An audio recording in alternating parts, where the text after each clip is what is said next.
Hello everyone and welcome to Magical Me. I'm Jamie Mendez and this is my weekly Moon Day Oracle reading. Now this is going to be a reading for the collective, so for all of us, and it's a generalized overview into the energy of this week, July 17th, 2023. So before I actually go into the reading or anything else here, I just want to give it a few moments and just make sure everybody that can see that I'm live and hear me okay. And I know that this week I did not actually announce what time I would be going live, so I kind of just winged it whenever I could today. So just want to give a moment. If you are tuning in, just shoot me a comment, let me know you're here, and let me know how the sound is for you.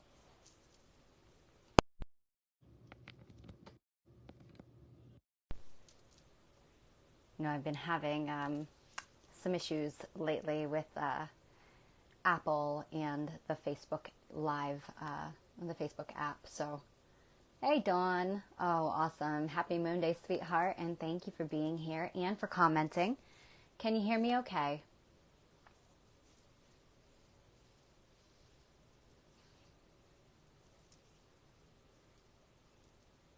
I'm glad I could actually see the messages this time, or the comments this time. Let me go ahead too and share this. Oh, perfect. Thank you so much for that. All right, I'm just going to go ahead and share this really quickly to my page.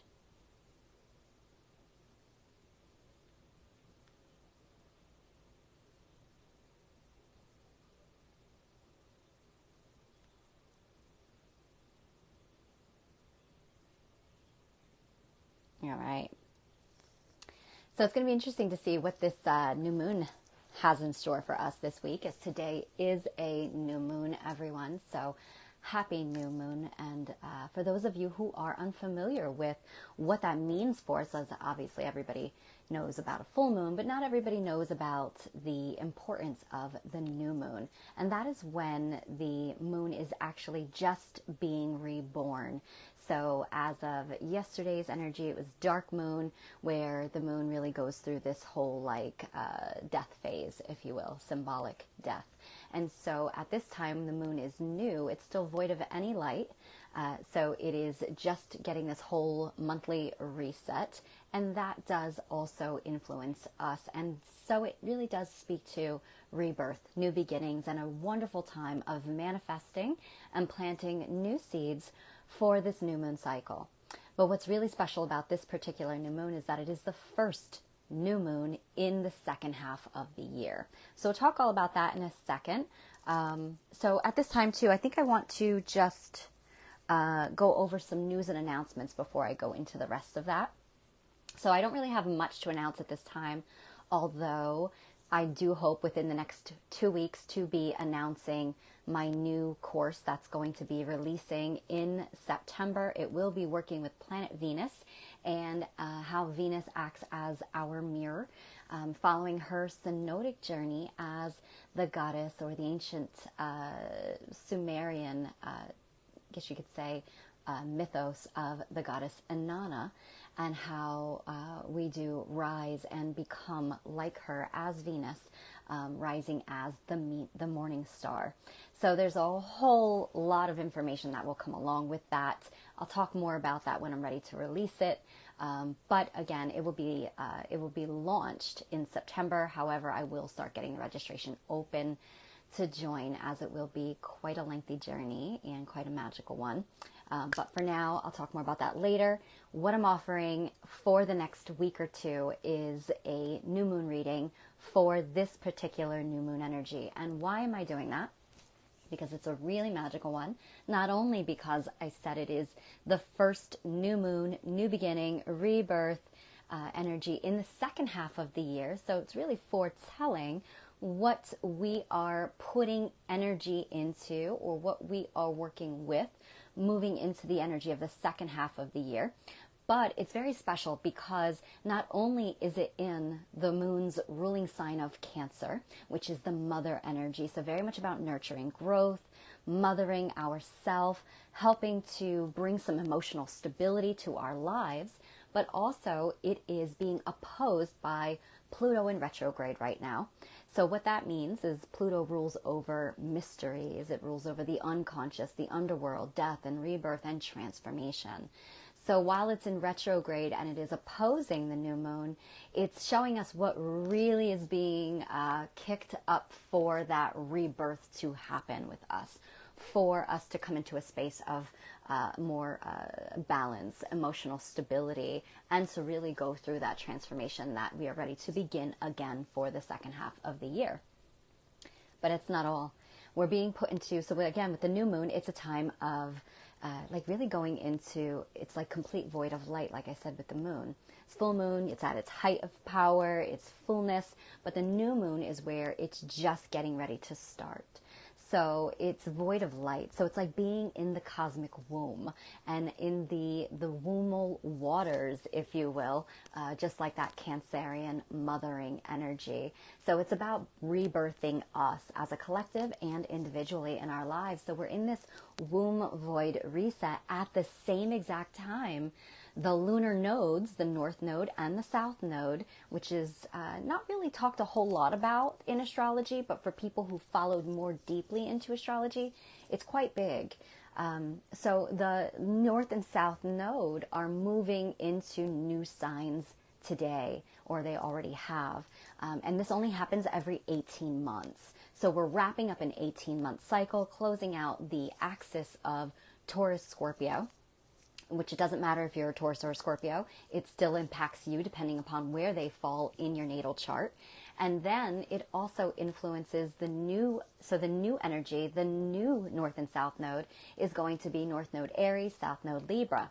So again, it doesn't matter whether or not you have that as your particular North Node and South Node, whether or not it's your Sun, Moon, Rising, it doesn't matter.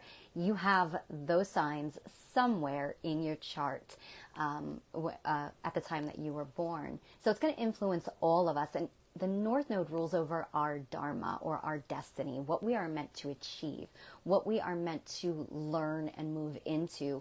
But to do that, we have to master the South Node karma. So whatever's going on in that South Node is speaking to us of really helping us to transcend so that we can move into and learn the lessons of the South Node to attain what we're meant to retrieve in the North Node. If that makes sense. So it really does speak to entering into an entirely new karmic cycle for us all, which is a good thing. It's not a bad thing, but it gives us an opportunity to master different aspects of our karmic stories and to overcome them and to begin new cycles, to begin new journeys. And it really will shape the next 18 months or 2 years of our lives. So this new moon is coloring all of that. So it's quite big for not only the second half of the year, but for also, again, the next 2 years of our lives. So because of that, I've decided to offer a brand new reading for this new moon only for the next 2 weeks. It's going to just be called my Cancer New Moon reading, but it's going to help us understand, or anybody who's interested in purchasing this reading with me, it's going to help you understand how this particular new moon is going to be influencing the second half of this year for you, but also it's going to help you understand what is going to need to be worked with and mastered over the next 18 months, and how that is going to specifically help you to embrace the best possible path forward for you. So to do that, I'm also going to be asking anybody who purchases the reading to give me their natal details, your birth details, so that I can actually generate your birth chart, look directly at where these nodes are aligning, what houses, what areas, what other planets might be there influencing it for you. And with that said, I will give you all that information in the reading. So it'll be a pre-recorded reading so that I can jam-pack it with all this information and not overwhelm you in one sitting. But also it'll be about a 30-minute reading, and it's going to be $65. So if you're interested, I have not created the advertisement for it yet. I will be doing that today. But if you're interested, you can always just reach out to me. I'll get you the link to send it over, and I'll get your name listed, because the readings will be done on a first serve, first come basis. So yeah, if you're interested in that, again, it's jam-packed. So it's going to be my Cancer New Moon reading. Again, giving us insight into what we're being asked to transcend as we now leave the old North and South nodes. So I'll give you that insight, as well as what you're being asked to work with to be able to master the next north and south node placements, as well as what this new moon is facilitating for you in the second half of the year and how it is potentially influencing the next 18 months. So it's a lot. It is quite a bit. Again, if you're interested, send me a message and let me know. Again, I'll have the advertisement up later on this evening. Whew. And that's it for now. Hi, Rosemaria. Welcome, gorgeous. Thank you so much for saying that. I love you. I appreciate you. I appreciate all of you. Just being here, being here with me, tuning in every week. You guys are amazing. And I have to say that I am so grateful and so, I'm always so excited to connect with all of you and so grateful to have the beautiful community here that I do. So thank you so much for being part of this journey. Hi, Angel. Welcome, sweetheart. Marianne, welcome. Thank you for being here. I appreciate all of you. All right, let's get moving.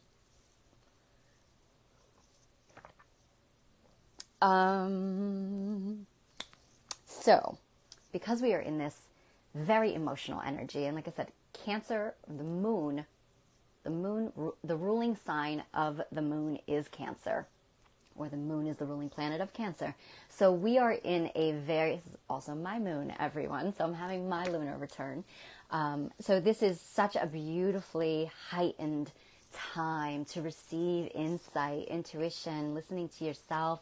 Also, lots of emotional currents coming up to the surface to be worked with. Your dreams have probably been insane over the last night or two. But all bringing a lot of unconscious patterning to the surface for us to work with, to heal. And again, for you specifically with that reading, I'll break it down to where exactly this is influencing your life with the moon as well. So it's a really great energy, and I cannot wait to see what's coming forward. So I have decided to work with, because the best way to work with these sort of energies is to be fluid like water, as Cancer and the moon rule over the element of water. And so I'm working with the Shapeshifter Oracle by Lucy Cavendish. And what it means to be a shapeshifter is just to be adaptable, to be able to be thrown into any circumstance, any situations, and to be able to move in divine flow, to be fluid, to bend, not break. So, and through that, we are changed, we are moved, we are grown. So very powerful energy with this particular moon. But before we get into pulling the card, I just want to invite us all into sacred space. So if you want to do so, as we're sharing energy across space and time right now, best way to really hone in on this message and to receive the beautiful wisdom that wishes to come through is just to come into the here and now, to just be present in this moment. So just close your eyes if you can safely. Just detach from your surroundings. You can keep your eyes open if you'd like. Just take a nice deep breath in through your nose. And release through your mouth. Just grounding out any excess energy as you relax your body. Relaxing any tension you might feel in your back, in your shoulders, in your jaw, in your stomach. Just relax, release. Take another deep breath in through your nose.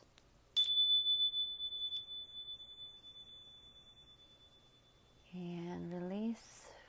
So letting go of all thoughts, all stress, all worry. Just be here in this moment. One more deep breath in.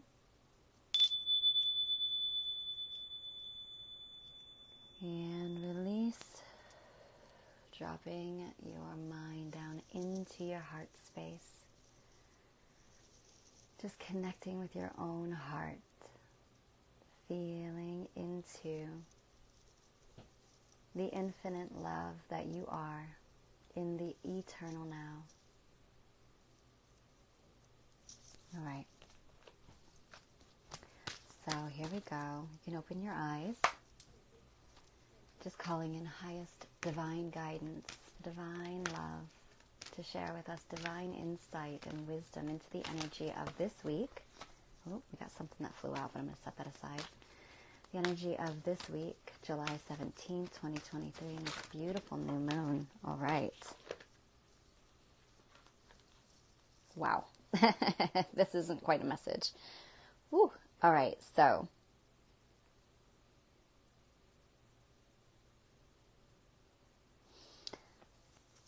the first card is a number 8, and I see 8 people tuning in at this time. So 8 is that number to me of infinite. As you flip it on its side, it is the shape of the infinity knot. So what that means is that nothing ends and everything is infinite, no ending, no beginning, just oneness, just continuous movement and flow. And in order to find that ebb and that flow, that continuous, we need to let go of outdated limiting thoughts and beliefs that do not serve us, that tell us that, that we have to hold on so tightly to something, that something is going to leave us, or that fear of loss, the whole lack consciousness, remembering that nothing ends, it only just transforms and it begins again, which is beautiful because we are in this new moon. And with that said, the moon died just to be reborn once again and give us an entirely new opportunity of new potential, new growth, new wisdom, right? So with that 8, it also speaks to me of karmic debt and karmic cycles, which we know as we're leaving the old north and south node placements that we've been in over the last 18 months. We are being asked to reflect on what it is that cannot go with us now, what we have learned through those cycles of that Scorpio south node, Taurus north node axis. So what has it taught us all? What has been the current that has been playing out in our lives? Interestingly, Scorpio rules over the 8th house in astrology, which is the 8th house of intimacy. It is over death and rebirth and transformation and cycles. So it does speak to us of like how we are being asked to master that process of letting go and being born again. So with that said, the card is Beauty and the Beast. And it says, you need some space in a relationship. That. So what we are all being asked to reflect on and work with the energy of this week, it could literally translate into relationships with others and the way that we engage those relationships, how those relationships have been playing out, and maybe the theme, the pattern, the flavor of the ruling energy in those relationships, and that maybe that they don't necessarily need to end, although some probably will. And I don't think that at this point you're going to be surprised about that. I think that at this point it will already be on its way out. But I feel like it more so, at least when I was connecting with the energy of the card, I actually heard that this was more so of the relationship with yourself. And that this was a wonderful opportunity, especially with Pluto, which is also ruled by Scorpio. Pluto being retrograde, opposite of this particular new moon in Cancer, which is all about emotions. It is all about dealing with our feelings, our intuition, and emotions oftentimes connect with relationships. But how have those relationships been mirrors to our own inner being, to our own innate feelings, underlying woundings, patternings, unconscious behaviors? So it's bringing these things up to the surface this week that are asking us to take a step away from the known, the emotional flow that is rising up in you, that is coming up to the surface. Take a really good look at how you have been moving through life, at least especially what's been going on over the last 2 years with that last North and South Node placement. But at the same time, Pluto, it actually did go retrograde, I believe. It went retrograde, could be mistaken. I think it went retrograde in October of 2022. So also, what was the pattern playing out, or the story playing out in your life in October of 2022? So with that said, you're being asked to step away from that, in which is hindering your ability to step deeper into yourself, to step deeper into love, to step deeper into freedom. What does that mean for you? It's going to be very different for every single one of us. And it definitely, I feel like the relationship with ourselves is what is on stage here. And again, I do feel like relationships with others, whether it be business, whether it be friends, whether it be romantic, whether it be family, the relationships in our lives that are currently on display, if you will, or coming up into the forefront of our awareness right now for some reason or another, they're just acting as a mirror and potentially triggering some really distorted ways of being, of seeing, of feeling. It's creating this, for example, when we attach to something because we don't want to lose it, we don't want to let it go, we might be in fear of loss. Therefore, we want to control it. We want to hold on tightly. But what we don't realize is that when we surrender to flow and we allow those waters to move through us, to move us, the divine cosmic orchestration that is aligning our lives and aligning circumstances in our lives, when we can let go, we allow that water to move us and carry us and shape us. Think about what water does when it runs in a consistent pattern over time. It can create holes in rocks. It can create shapes in the foundation. It can break down foundation. And speaking of that, where I'm at in the world, in New Jersey, we have gotten battered the last week or so with like torrential downpour rain. And everybody, it's hilarious to me because everybody's unknowingly saying the same thing, like Mother Nature is really pissed off, or something pissed Mother Nature off really badly, because the power of water is just wreaking havoc right now, pulling up old foundations. And while it is difficult and sad and, definitely not making it easy on some people, on businesses, and obviously my heart goes out to everybody who's got to go through something, or it might be very costly for them right now. But also when we break that down metaphorically, we can see how the natural orchestration of the emotional undercurrents, which are water based, which are emotion based, they are moving to break down the old structures in which we have built our lives on, in which we have built our relationship foundations on. And it's showing us this does not work. You've got to let go, or you're just going to get beat down by the pummeling emotions and water. You've got to step back and witness them. You've got to own them. You've got to give them voice. And then you've got to make the agreement to transform, to be moved and molded by that water, to allow it to create space for a brand new growth, to be open and receptive to the new way that's being presented to you, the new opportunities that are coming your way in all things, in love, in equal reciprocity between friends, between partners, to be open to receiving others from a place of no ego, from just surrendering to what is coming up and how you can work with this. But the whole beauty and the beast, it's about distancing ourselves from that part of ourselves that has been, and I don't mean distancing in the sense that we are meant to continuously repress, that we are meant to ignore or avoid or go into ego and act as if there's nothing wrong, there's nothing there. No, in order to separate from let's say, something that isn't working for you, you've got to be able to accept it.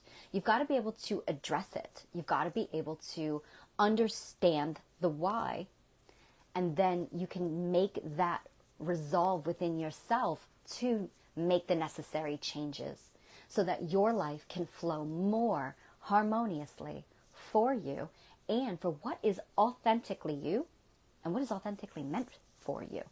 So you need some space in the whole story of Beauty and the Beast. It's not necessarily another person that is the beast. It is that ego part of ourselves. And now I'm not saying all ego is bad, because there is some ego part of ourselves that is actually here to assist us. But the part of ourself that is acting out, is crying out for help. It's time for us to step up and be our own advocate, be our own mother, heal ourselves, help ourselves, and then be able to step away from that, to be able to distance ourselves, to break from the old patterning. All right, so I hope that makes sense. With that said, the card that came along with that was a 9, so it does speak to leveling up. It speaks to completing chapters in our lives, major chapters in our lives coming to a close. So when we do these things that have just come forward with you need some space in a relationship, you need some space in how you're engaging, how you are behaving, where you might be hindering yourself, what you're limiting yourself. It's time for you to make that break free. And also, again, this could be breaking from circumstances that no longer serve you, whether it be partnerships, relationships, jobs, the way you do things, the way you see things, the way you communicate. All of it is being heightened at this time for you to recognize, to reflect, to see it, and then to move away from it. Next comes the Dragonling Garden, and it says a new world is born. So there you go.